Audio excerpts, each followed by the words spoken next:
We hear there is a bill called the Zambia Institute of Journalism Bill.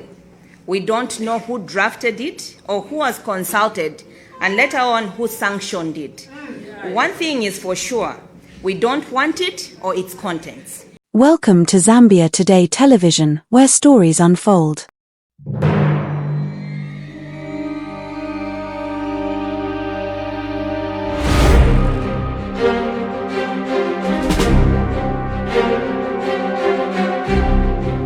And today, we bring you a major development in the media landscape.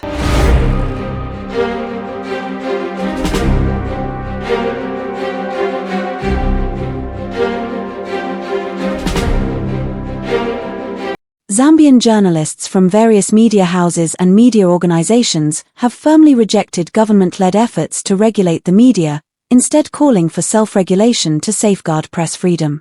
This growing resistance follows the Media Liaison Committee's proposal of the Zambia Institute of Journalism Bill, a move that seeks to introduce statutory regulation of the journalism profession. Speaking on behalf of concerned journalists, Charity Mtonga questioned the legitimacy of the group advocating for the bill. She said, and I quote, "Many of us are unaware of any group with the mandate to push for mandatory regulation over voluntary self-regulation." Mtonga further stressed that Zambia already has adequate laws to address digital challenges and to deal with individuals posing as journalists. For the record, we believe that Zambia has sufficient laws to address the challenges of the digital space, and those members of the public who want to dent the image of our profession by unprofessionally masquerading as journalists will be dealt with under those laws. It is for this and many other reasons that we wish to say a big no to the proposed statutory media regulation.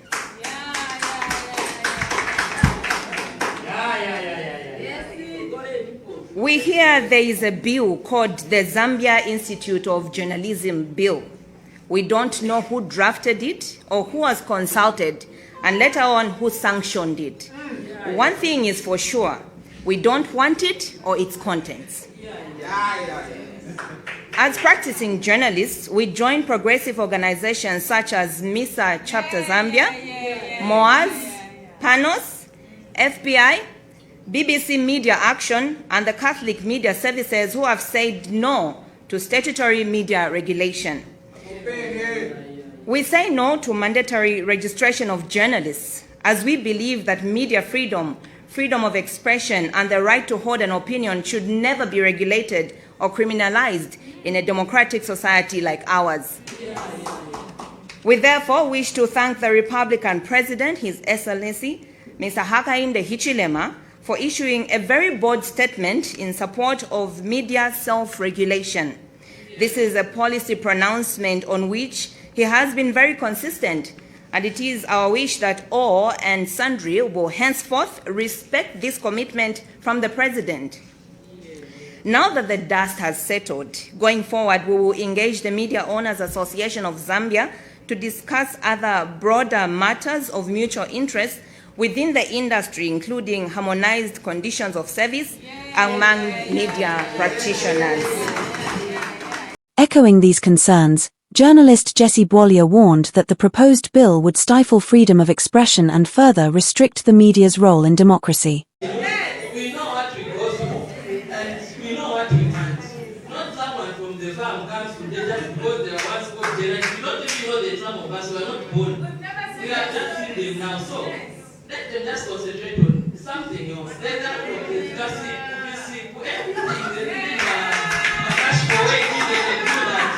But for us, ourselves, we know what we want. We are always there. We are calling this like all the journalists, let us unite and do what's good for ourselves. Tomorrow we will not be there. Let us leave a good legacy. Let the people are coming. Let us. Because I heard someone saying that I cannot allow my child to go in journalism. These are some of the issues. We need to set a precedent which is good, whereby others can be role models, not what they are doing. They are trying to destroy the profession, which is not good. That's just a concern. So if they are not backing down, we are also not backing down. And as we are the voice, because they are the ones who are going through whatever we are going through, they are no longer practicing. So why do they want to impose something on us which we don't want? And we say no to that. Now, the question that I've been asking is that, are we going to die because of the few journalists who are being unprofessional? And are we going to be regulated by government because of the few individuals who are being unprofessional? So I think they should be able to start asking questions, because we are able to come up with our own laws to regulate ourselves. We know ourselves. We've been moving, and we know each other. We know who is unprofessional, who is not professional. We know who is a trained, who is a qualified journalist, and who is not a qualified journalist. So are those who are professional going to die because of those few individuals who are unprofessional? Journalists are already struggling with meager wages. You are working under very critical situations, and now you have to start paying money to a media institution. Secondly, when you go through this bill, which they tried to conceal, if you read it through, it is even written secret. They came under the disguise of pretending it was a government agenda, and yet the government actually embarrassed them. We are being embarrassed not just on the other side, but as a fraternity. We are looking like as if we are jokers because of a clique of people who have a personal agenda to ensure that they gag the media. This is not media freedom. This is a noose around the neck of media freedom. I'd like to make mention of some of the poison that this bill is likely to bring in journalism. You will find that this alleged institution will be the only one which will be mandated to give a journalist a license. They will decide whether they deserve to have that license or not, using whichever criteria which they deem fit. And in an event that you do not qualify, they will not give you that license.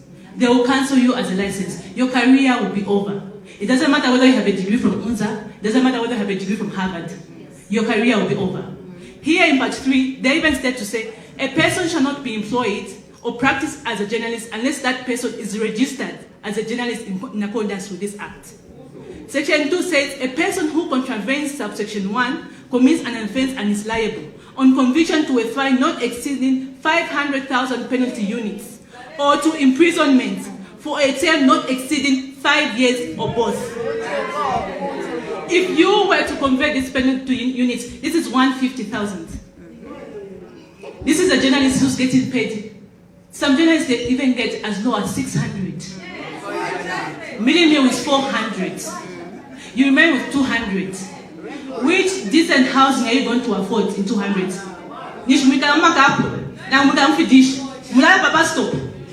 And then in that meager income, you have to go and subscribe to an institution.